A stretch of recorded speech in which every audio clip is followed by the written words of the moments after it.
தியானம் செய்வது எப்படி? இன்றைய பார்வை தியானம் செய்வது எப்படி? தியானம் செய்யறோம், ஆனா எனக்குள்ள எண்ணங்கள் வந்துகிட்டே இருக்கு. எண்ணங்களோட நான் போராடுறேன். அந்த எண்ணங்களை நானு எப்படி சாட்சியா பார்க்கணுமா, மனசாட்சியா பார்க்கணுமா, எப்படி அப்படிங்கிறது ஒரு கோர்வு. அப்போ தியானத்துல நான் எப்படி சாட்சியா பாக்குறது? சாட்சி அப்படின்னு சொன்னா, இதுக்கு ஒரு உதாரணம் சினிமா தேட்டருக்குள்ள போய் 3 மணி நேரம் உட்காந்துக்கிறீங்க, பாப்கார்ன் உட்கார்ந்து சாப்பிடுறீங்க. அதுல நல்ல விஷயங்களும் வரலாம், பிடிக்காத விஷயங்களும் வரலாம். ஆனா அங்கிருந்து எழுந்து நீ வர்றதா வந்துடலாம். எனக்கு பிடிக்கல அந்த படம், போர் அடிக்குதுன்னு எழுந்து வர்றதா இருந்தாலும் வந்துடலாம். இல்லையா, அதை நகர்த்திட்டு எனக்கு வேற போடுங்க அந்த இடத்துலனாலும் உங்க இஷ்டம் கிடையாது. அங்க ஸ்கிரீன்ல போறது அவன் போட்டுட்டு இருப்பான். நீங்க என்ன பண்ணணும்? பாக்குறத பார்த்துட்டு தான் இருக்கணும். அது வரைக்கும் ஏதோ சாப்பிட்டுட்டோ பேசிக்கிட்டோ பார்ப்பாங்க. பிடிக்குதோ பிடிக்கலையோ 3 மணி நேரமோ 2 மணி நேரமோ அந்த தேட்டர்ல போறத உட்காந்து பாக்குறோம்.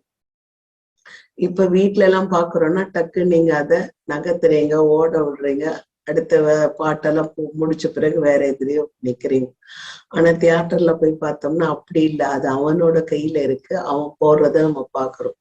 அப்படின்னு 3 மணி நேரம் உட்காந்து பார்த்துட்டு, அந்த மாதிரிதான் நாம தியானம் பண்றோம்னு 3 மணி நேரம் உட்கார்ந்து நமக்குள்ள கற்பனைகளும் எண்ணங்களும் மற்றவரை பழிவாங்குற குணங்களும் வந்து கொண்டே இருந்தா அப்ப அந்த தியானம் செய்தும் பிரயோஜனம் இல்லை. வந்துகிட்டே இருக்கு எண்ணம். நான் என்னதான் பண்ணுவேன்னா, சாட்சியா பாரு. உன்னை பார்க்க வேண்டாம்னு சொல்ல, சாட்சியா இருக்கிறது தான் நம்மளோட வேலை. சாட்சியா இருக்கேன் சாட்சியா இருக்கேன்னு எத்தனை காலத்துக்கு எண்ணங்களோடவே நாம் போராடுறது? நேத்திக்கு என்ன ஒருத்தர் இந்த கேள்வி கேட்டிருந்தாங்க. அப்ப நான் தியானத்துல எண்ணங்களை கண்ட்ரோல் பண்ண முடியலமா, அப்ப எண்ணங்களை மனக்காட்சியாகவே எனக்கு படம் மாதிரி ஓடுது. அது எப்படி ஓடுது? குத்துற மாதிரி. எப்படின்னா, அது பிடிக்காத 2 பேர், மாமியார் மருமக. அதனால அவங்கள குத்திடுற மாதிரி, அடிச்சு அப்படியே கழுத்து பிடிச்சிடற மாதிரிதான் எனக்குள்ள ஒரு ஆத்திரம் வருது. நான் இந்த மாதிரி எண்ணங்களை வச்சுட்டு நான் தியானம் பண்றதுனால எனக்கு நன்மையா தீமையானா, நன்மையா தீமையான்றதை விட உங்களுக்குள்ள இருக்கிற அந்த கொடுமையான எண்ணங்கள் வெளியில ஏறதுக்கு ஒரு வழி வேணும்ல. எப்பயாவது அது வடிகால் வேணும்.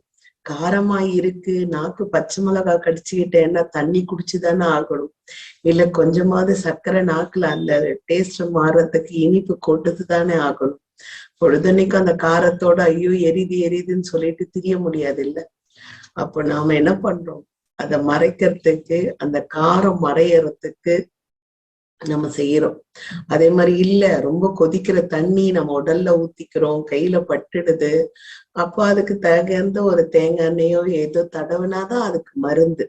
கீழே விழுந்துரும், நல்லா தேய்ச்சிக்குது. 1 வாரம் இல்ல, 1 மாசம் கூட ஒரு சதை தேய்ச்சிச்சுன்னா ஆறாது. அப்ப அதுக்கு தேவையான என்ன பண்றீங்க? டாக்டர் கிட்ட போறீங்க, ட்ரீட்மெண்ட் கொடுக்குறீங்க. அந்த மாதிரிதான் அந்த மனதுல தியானத்துல உட்காரும் போது நமக்குள்ள குரோத எண்ணங்கள் வரதும், அப்புறம் படமா காட்டுறதும் இல்ல. நிறைய எண்ணங்கள் இல்லாம இது முன்பிறவியோட சஞ்சீத கர்மாக்கள் நிறைய இருந்தாலும் தியானத்துல உட்கார்த்த விடாம நம்மள எண்ணங்கள் துரத்த ஆரம்பிக்கும். உட்காரும் போது யாரோ துரத்திட்டு வரா மாதிரி. கண்ணை மூடினாலே எனக்கு பயமா இருக்குமா, எனக்கு கண்ணை மூடினா நடக்கிற சம்பவமே நல்லா இல்ல அப்படின்னு ஒரு பயங்கர ஒரு உணர்வோட உட்கார்ந்தா கூட தியானம் கை கூடாது. உனக்குள்ள இருக்கிற எண்ணங்களை தானே நீ பாக்குற. தியானம் பண்ணணும் பிடிக்கும், ஆனா எண்ணங்கள் வரக்கூடாதுன்னா ஏற்கனவே நாம உள்ள அடக்கி வச்சிருக்கிறதா வெளியில வருது. இல்ல 7 பிறவிக்கு நம்ம அடக்கினதான் வருதா தெரியாது. அவரவர் கர்மா அவரவர் தான் அதை அவிழ்க்கணுமே தவிர, இன்னைக்கு நீ பயப்படுறன்னு மூடி வச்சுட்டேன்னா அடுத்த பிறவி இது எங்கேயும் யார் கையிலயும் தூக்கி கொடுக்கக்கூடிய மூட்டையோ எதுவும் கிடையாது. அதனால பயம் கொள்ளாமல் நாம் என்ன பண்ணோம்? எண்ணங்களையும் மனக்காட்சியாக தொடர்ந்து பார்த்துக்கிட்டே வந்தோம்னா அது என்ன பண்ணும்? ஒரு காலகட்டத்துல நிற்க ஆரம்பிச்சிடும். எண்ணமே இல்லாம. என்ன நமக்குள்ளதான், நம்ம உடல் உயிர் இருக்கு, நமக்குள்ள இருந்து என்ன புறப்பட்டு வருது? கற்பனை பண்றோமா? கற்பனையற்ற எண்ணங்களா, தேவையற்ற எண்ணங்களா, இல்ல பழைசு நம்ம அனுபவிச்ச எண்ணங்களா, இதையெல்லாம் நீங்க தான் அதை கடைபிடிக்கணுமே தவிர, நம்ம எண்ணங்கள் விட்டுட்டு நான் இங்க போனா எனக்கு எண்ணங்கள் இல்லாம இருக்கும், அங்க போனா எண்ணங்கள் இருக்கும்னா, உன் கர்மா எங்க போனாலும் உடலை தூக்கிட்டு நீ போற, அது கூடவேதான் வரப்போகுது. இதை விட்டெல்லாம் அதை விட்டெல்லாம் சொன்னா அது நமக்கு நாம செய்யும் ஒரு சின்ன நாடகமே தவிர அது உண்மை கிடையவே கிடையாது. எங்க போனாலும் எப்படி நம்ம உயிர் நம்மளோட வருது, நம்ம உடல்ல எடுத்திருக்கோம், இந்த உயிர் நம்ம கூட நடக்குது, பேசுது, பழகுது, எல்லாம் இருக்கும். நம்மளோட எண்ணங்கள் கர்மா. இப்போ ஒரு மாமியார் எனக்கு ரொம்ப கொடுமையா இருக்காங்க அப்படின்னா கூட அது முன்பிறவி நீ கேட்டுட்டு வந்த ஒரு விதியா இருக்கும். இல்ல முற்பிறவில நீ அந்த அம்மாக்கு மாமியார் கொடுமை பண்ணிருக்கலாம். ஏதோ ஒரு பேட்டர்ன் தான் மாறி வந்திருக்கும். கொடுமைன்னு எங்க போனாலும் கொடுமை கூத்தாடிட்டு தான் இருக்குமே தவிர அது எங்கேயோ. அதனால தியானம் செய்வதனால் உனக்கு நன்மை கிடைக்குதா தீமை கிடைக்குதா? நன்மைதான் கிடைக்குமே தவிர தீமை கிடைக்காது. அதுல இருந்து வெளியில வரணும் அப்படின்னும் போது உன் மனசை நீ உள்நோக்கி கவனி. நாம் அந்த இடத்துல என்ன எவ்வளவு விரைந்து நம்ம மௌனத்தையும் சாட்சியாக பாக்குறோமோ அவ்வளோ நமக்கு நல்லது. இங்க தியானம் வரல, வேற இடத்துக்கு எங்கேயாவது போய் தியானம் பண்ணலாமா அப்படின்னு நம்ம இங்க இருந்து போய் தியானம், இந்த நம்ம ரமண மகரிஷியில சொல்லுவாரு, எங்க இருந்த பையன் கால்நடையா ஒரு 25 வயசு பையன் நிக்கிறானா, நான் எனக்கு தியானம் கத்து கொடுங்க ஐயா, நான் 3 மாத காலமாக நடையா நடந்து நான் உங்களோட ஆசிரமத்துக்கு வந்திருக்கேன். அவர் அந்த பையனை மேலையும் கீழே ஏற இறங்க பார்த்துட்டு ஒரு கையில தடி வச்சிட்டு இருந்தாருங்களா, நடந்து போயிட்டு அங்கேயும் உட்கார்ந்து நீ தியானம் பண்ண அப்படின்னா. அவன் திரும்பி பார்த்தானா, சோஃபா வரிசையா போட்டிருக்கான், இங்கேயோ உட்காந்து தியானம் பண்ண சொல்றாரா சோஃபால அப்படின்னு சொல்லிட்டு சோஃபால உட்காந்துக்கிட்டானா. ஐயா ரமண மகரிஷி ஐயா வெளியில போனதுக்கு அப்புறம் அங்க இருக்கிற பணியாள் என்னப்பா இங்க உட்காந்து தியானம்? ஐயா தான் சொன்னாரு நீ இருக்கிற இடத்துல உட்காந்து தியானம் பண்ணு. அப்ப நான் நிக்கிற இடத்துல சோஃபா இருந்தது, நான் உட்கார்ந்துகிட்டேன். அதுக்கு அர்த்தம் அது இல்லப்பா, நீ இத்தனை 3 மாத காலம் நடந்து இல்ல, நடந்து அலையா அலைஞ்சு வந்தேன்னு சொன்னியே, அப்ப நீ எங்க இருந்து வந்த? ஆந்திரால இருந்து. அப்ப நீ ஆந்திராலேயே உட்கார்ந்து தியானம் பண்ணியிருந்தா கூட உனக்கு தியானிக்க வந்திருக்கும். இருக்கும் இடத்திலேயே நம்ம தியானம் பண்ணலாம், இல்லாத இடம் தேடி அலைய வேண்டாம். அப்ப நம்ம வாழ்க்கை எங்க இருக்கு? நம்ம கையில இருக்கு. இந்த உடலை எங்க தூக்கிட்டு போனாலும், உன் மனசு சரியில்லாத வரைக்கும் ஊரா சுத்தனாலும் எங்க போனாலும் உன்னை நீ சரிப்படுத்திக்காத வரைக்கும் யாரும் உள்ள கொடைஞ்சி மனதையோ எண்ணங்களையோ அடக்க முடியாது. அப்போ உன்னை நீ சரி செய்ய உனக்குள்ள இருக்கிற ஒவ்வொரு எண்ணங்களையும் எடுக்கதான் தியானம் கை கூடுமே தவிர, எண்ணங்கள் அற்ற வாழ்க்கை எப்பொழுது உனக்கு நிலையாகுதோ அன்னைக்கு தியானம் உனக்கு கையில வந்துரும். அது என்ன மாதிரி தியானம், அதுல கிடைக்க போற பொக்கிஷம் என்ன, அது என்ன சக்தி அப்படிங்கறதெல்லாம் நீங்க தான் உங்களுக்குள்ள எவ்வளவு பொக்கிஷம் வச்சிருக்கீங்களோ நீங்க எடுக்க போறீங்க. நம்ம சிவவாக்கிய சித்தரு எங்கெங்கயோ அலைஞ்சாரு, கடைசியில எங்கேயோ ஒரு குரத்தைய கட்டிக்கிட்டாரு. ஆனா அந்த பெண்ணை கட்டிக்கிட்டு கூட அவர் அந்த மூங்கில் கூட செய்யறது, மூங்கில் நம்ம முறெல்லாம் செய்யறோம் பாருங்க, அதெல்லாம் செய்யற ஒரு குரத்து பெண்ணை தான் கட்டிக்கிட்டாரு. அவங்க கூடவே சேர்ந்து மூங்கில் வெட்டுறது கொள்றதெல்லாம் போயின்னு இருக்கும்போது, மூங்கில் வெட்டும் போது அந்த மூங்கில்ல இருந்து தூளா வரதுக்கு பதிலா தங்க தூளா கொட்டுச்சுங்களாம், தங்கமா கொட்டுச்சுங்களாம். அப்பா ஒரு அறிவில் சிறந்த ஒரு ஞானிங்கிறதுனால அதை பார்த்துதான் போய் கை கட்டி நின்றுட்டாரோ. அப்பா சிவபெருமானே, உன்னோட விளையாட்டை காட்ட என்னிடம் ஆரம்பிச்சுட்டே அப்பா, தங்கத்தை காட்டி மயக்கிறாயா? இந்த மாதிரிதான் கேட்டாராம். அந்த தங்கம் கொட்டும் போது சிவபெருமானே உன்னோட விளையாட்டை ஆரம்பித்து விட்டாயா, தங்கத்தை காட்டி மயக்கிறாயா? அப்ப அந்த தங்கத்தை பார்த்ததும் என்னையா அப்படி நிக்கிற, இந்த மாதிரியா மூங்கில் வெட்டினா அப்படி தங்கமா கொட்டுது. நம்மள அந்த மூட்டையை கட்டிட்டு வீட்டுல வச்சிருந்தது. அவர் கை கட்டி வேடிக்கை பார்த்தாராம். இது என்னோட இது இல்லைன்னு. அதை கட்டிட்டு போறனுங்க, ஐயோ எங்க மூட்டை இல்லையேன்னு சொல்லிட்டு தன்னோட வேட்டியெல்லாம் அவுத்து அதுல அந்த தங்கத்தை கட்டின்னு 4 பேரு போனானு. இறைவன் சும்மா விட மாட்டான். போற வழியிலேயே ஒருத்தருக்குள்ள ஒருத்தர் 2 பேரும் சண்டை போட்டுக்கிறாங்க. இவன் நம்ம பிடிக்கலாம், எந்த நீ பிடிக்கலான்னு ஒருத்தர் சண்டை போட்டு 4 பேரும் பாழும் கிணற்றுக்கும் எங்க போய் சேரணுமோ அந்த தங்கம் போய் சேர்ந்ததுன்னு ஒரு இடத்துல எழுதியிருப்பார். அந்த மாதிரி நம்மை மயக்கும் ஆரவாரம் எது? நம்மை இந்த உலகத்தில் இருந்து நம்ம உயிரை கவனிக்காம செய்யும் குணங்கள் எது?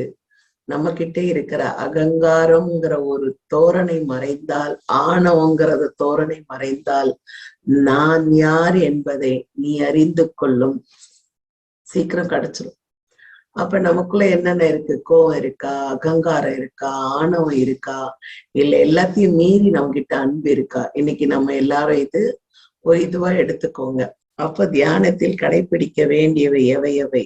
வந்த எண்ணங்களை, உங்களுக்குள் பிடித்த எண்ணங்கள் என்பதற்காக அதை அப்படியே பிடிச்சு வச்சுட்டு வேடிக்கை பார்க்காதீங்க. அதே மாதிரி புதிதாக ஏதாவது ஒரு எண்ணம் காட்சியா வருது அப்படின்னா அதை திருப்பி திருப்பி உருவாக்கி முயற்சி பண்ணாதீங்க. இன்னொரு புது புது எண்ணமும் உருவாக்காதீங்க.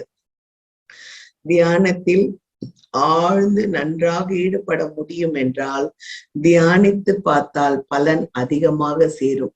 நமக்குள் இருக்கும் எண்ணங்கள் நம்மை மட்டமாவும் ஆக்கிடும், உயர்வாவும் ஆக்கிடும். அதனால அதுக்கு ஒரு சாட்சியா நின்று வேடிக்கை பாருங்க. அப்ப நான் தியானத்தில் கடைபிடிக்க வேண்டியவை என்ன? தியானம் என்றால் மனநலம், உடல் நலம், அதுக்கப்புறம் தியானிக்கும் போது நமக்கு மேம்படுத்துவதற்கு என்னென்ன அப்படின்னு ஒரு 5 பண்புகள் நம்ம தியானத்துல நம்ம பார்த்தோம். அப்போ அது அத்தனையும் நமக்கு கிடைக்கணும்னா தியானிக்க கடைபிடிக்க வேண்டியவை, ஒரு நாளில் எல்லா நேரங்களிலும் தியானத்திற்கு உகந்த நேரங்கள் தான் காலை, மாலை, மதியம். எப்பயெல்லாம் உனக்கு வேலை இல்லாமல் நிம்மதியாக என்னால் உட்கார முடியுமோ அப்பொழுது 1/2 மணி நேரம் அமர்ந்தால் போதுமானது. அந்த 1/2 மணி நேரத்தில் 20 நிமிடங்கள் உன் எண்ணங்களுக்கே நீ போராடி போராடி தள்ளுறது சரியா போயிடுமா. அப்புறம் அந்த 10 நிமிடம், கடைசி 10 நிமிடம் வருது பாருங்க, அதுதான் தியானத்துக்குரிய நேரம். அந்த தியானம் வரும்போது நமக்குள்ள எண்ணங்கள் வராமல் கலரான கலர்ஸ் என்னென்ன மாதிரி கலர்ஸ் கிடைக்குது. அப்ப எந்த கலர் கிடைக்குது? 7 வண்ணம் இருக்குன்றாங்க. அந்த 7 வண்ணங்கள் எதன் மூலமாக பிரதிபலிக்குது அப்படிங்கிறத முதல்ல நீங்க கண்டுபிடிங்க. தியானம் செய்யும் போது வயிறு காலியாக இருந்தால் நன்மை பெறும். அதனால் காலையில் செய்யும் தியானம் சிறந்தது. இரவில் செய்யும் தியானம் உண்ட உணவு ஜீரணமான பிறகு படுக்கைக்கு செல்லும் பொழுது தியானிப்பது உத்தமமானது. தியானம் முடித்த பின் அடுத்த 1/2 மணி நேரம் வரை எதுவும் சாப்பிடாமல் இருந்தால் உத்தமமாகும். உள்ளிருக்கும் உறுப்புகள் சக்தி உள்ளதாக மாற்றப்படும். தியானம் செய்வதற்கு முன் குறைந்தது 3 மணி நேரத்திற்கு முன் சாப்பிட்ட இடைவேளை இருந்தால் நன்மை பெறும். எந்த தியானமாக இருந்தாலும் அதில் முழுமையாக ஈடுபடுங்கள். உங்கள் முழு சக்தியும் முழு உணர்வையும் தியானத்திற்கென்றே செலுத்துவது மிக சிறந்தது. எல்லா தியானங்களிலும் கடைசி 10 நிமிடம் என்பது உங்கள் மனதோடு பேசும் பழக்கத்தை ஏற்படுத்திக் கொள்ளுங்கள். குரு முன் சென்று தியானிக்கிறவர்களுக்கு பயமில்லை. எண்ணங்கள் எதுவாக இருந்தாலும் அடக்கி நல்லெண்ணங்களை தந்து விடுவார்கள். தனக்குத்தானே செய்யும் தியானத்தின் 10 நிமிடங்கள் எப்பொழுதும் நன்மை தரக்கூடிய விஷயங்களை மட்டுமே பார்ப்பது, கேட்பது என்பதை வைத்துக் கொண்டால் நம் உள்ளமும் மனமும் குதூகலம் அடையும், நல்ல விசாரம் செய்ய ஆரம்பிக்கும். அப்போ ஒரு மண்டலம், அதாவது இந்த மாதிரி ஒரு தியானத்தை ஒரு மண்டலம், அதாவது 48 நாட்கள் தொடர்ந்து செய்து பார்த்தால் ஒரு தியானம் முழுமையான பலனை நமக்கு உணர்த்துவது புரியும். 4 நாள் இங்க, 4 நாள் வேற இடம், 4 நாள் 10 நாள் வேற இடம் அப்படிலாம் பண்ணினா கண்டிப்பா நமக்கு தியானம் கை கூடாது. எப்போ ஒரே இடத்துல நம்ம உட்கார்ந்து ஒரு 48 நாட்கள், வீட்டுல கூட நம்ம உட்கார்ற ஒரே இடம், காலையில நம்ம உட்காரன்னா அந்த ஒரு இடத்துல மட்டும் உட்கார்ந்து தியானம் பண்ண ஆரம்பிச்சா நமக்கு அதுக்கு உண்டான, ஏன்னா நம்மை சுற்றிலும் ஒரு தெய்வீக ஆற்றல் நிரம்பி வழிகின்றன சொல்றோம். அப்ப அந்த ஆற்றல் நித்தமே நீங்க சொல்ல 48 நாட்கள் அந்த இடத்துக்கு ஒரு சக்தி வந்துடும். அப்ப நம்ம உட்கார்ந்ததுமே ஆட்டோமேட்டிக்கா நம்ம தியானத்துக்கு போயிடுவோம். அப்ப எண்ணங்கள் அற்ற ஒரு நிலைக்கு போயிடுவோம். நம்ம சக்திய வாங்கிக்கலாம். அப்போ தியானம் பண்ணும்போது உணவுல எதனா இருக்காமா கட்டுப்பாடு? கண்டிப்பா. நல்ல தியானம் வேணும்ன்றவங்க அதிக காரம், அதிக புளிப்பு, அதிக மசாலா, அதிக எண்ணெய் ஆகியவற்றை தவிர்ப்பது நல்லது. காலையில் செய்யும் தியானத்திற்கு இதையெல்லாம் ஒன்றுமில்லை. ஏன்னா இரவு உண்ட உணவுக்கு அப்புறம் காலையில எழுந்ததும் நம்ம தியானத்துல உட்காரோம். அப்போது நீங்க புளிப்பா சாப்பிடுறீங்களா, காரமா சாப்பிடுறீங்களா, அது தேவையில்லை. அதனால காலையில் செய்யும் தியானம் எப்பொழுதும் உகந்ததாகவும் ஒரு குறிப்பிட்ட தருணத்துல அது நம்மள அச்சு பண்றதுக்கு உயர்த்தி கொண்டு போய் விட்டுடும். அப்போ தியானத்தின் போது தளர்ந்த ஆடைகளை, இறுக்கமா ஆடைகளை போட்டுக்கிட்டோம்னு வச்சுக்கோங்க, கவனம் எல்லாம் அதுக்கு மேலேயே இருக்கும். அப்ப தளர்வான ஒரு உடையை அடைந்து கொள்வது நல்லது. எப்பொழுதும் தொந்தரவு இல்லாத தனி அறையாகவும் காற்றோட்டம் மிகுந்த அறையாகவும் உடலுக்கு தகுந்த வெப்பமும் குளிர்ச்சியும் மிதமாக அணைத்து வைத்து கொண்டால் தியானிக்கும் போது உன்னதமாகவும் அழகாகவும் நம் மனமும் உள்ளிருக்கும் ஆனந்தமும் பொங்கி வருவதை நமக்கு நாமே கவனிக்கலாம்.